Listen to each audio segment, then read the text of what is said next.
So friends, today's topic is Ohm's law. What is Ohm's law? ये एक scientist हैं जो कि जर्मन में रहते हैं, फिजिसिस्ट हैं फिजिक्स के, इन ईयर 1827 में। हाँ, मुझे मालूम है आप कहेंगे कि ये तो बहुत नॉर्मल सी बात है, लेकिन कभी कभार किसी कंपटीशन एग्जाम में ये टॉपिक भी आ जाता है। क्या ओम्स लॉ कब दिया था? तो 1827 में दिया था। किसने दिया था? जर्मन साइंटिस्ट ने। ठीक है, हमें से बेसिक टर्मिनोलॉजी भी पढ़नी है, जैसे कि करंट को आई कहते हैं, बच्चे भूल जाते हैं, and flowing metallic wire, and the potential difference को हम वी कहते हैं। आई नो बहुतों को पता है, लेकिन जिनको नहीं पता है ये उनके लिए है। अब पढ़ते हैं main topic. According to this law, the electric current flowing through the conductor is directly proportional to the potential difference applied across its end, providing the physical condition such as temperature remain unchanged. What is trying to say? जो electric wire है, जो भी वो flow करता है conductor, उसका directly relation है, directly proportional है वो पोटेंशियल डिफरेंस से, उसके दोनों एंड से, प्रोवाइडिंग द फिजिकल कंडीशन। जो हम कंडीशंस उसमें जो फिजिकल है लाइक टेम्परेचर, वो बदलता नहीं है, वो तो एज इट इज ही रहता है। तो अगर हम बात करें, जो V है, potential difference across the ends of the conductor through which the current I flow, then जो इक्वेशन बनकर आएगी हमारी वो क्या होगी? अभी मैंने बताया था, जो टेम्परेचर कांस्टेंट रहता है ये अनचेंज्ड है, तो V is equal to potential difference directly proportional to I।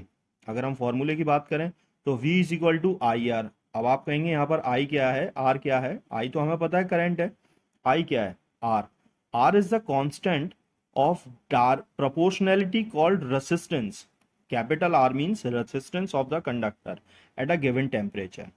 From the above formula, it is clear that current is inversely proportional to the resistance.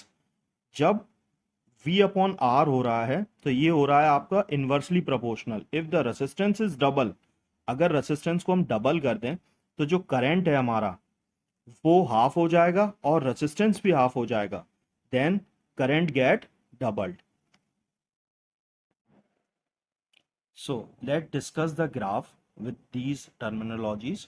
The graph between the potential difference V and the corresponding current यानी I is to be found in a straight line passing through the origin of metallic conductor। अगर एक conductor जो कि metal के form में है उससे अगर हम पास कराते हैं एक स्ट्रेट लाइन, किस तरीके से ये ड्रॉ होती है? तो देखिए, current is equal to I दिया हुआ है, पोटेंशियल डिफरेंस हमारा V है, तो यहाँ जो थीटा है ये आप देखिए कि बिल्कुल जो आपका क्लियर एक स्ट्रेट लाइन में फ्लो कर रहा है। So it's clear that V is equal to VI graph और मेटलिक कंडक्टर भी आसान है कि हम ये बता सकते हैं कि जब भी इसका दोनों का डिफरेंस मतलब आएगा तो वो एक स्ट्रेट लाइन में होगा। अभी हमने पिछले वाले टॉपिक में एक चीज डिस्कस करी थी, इसी टॉपिक में, इसी पे स्टार्टिंग में वो ये कहा था कि इनवर्सली प्रोपोर्शनल और डायरेक्टली प्रोपोर्शनल, इनके साइन भी मैं आपको एक बार दिखा देता हूं जिससे आपको एक आइडिया हो जाए। तो ये देखिए, डायरेक्टली प्रोपोर्शनल का साइन लाइक दिस, यानी कि, और इनवर्सली प्रोपोर्शनल का साइन 1/,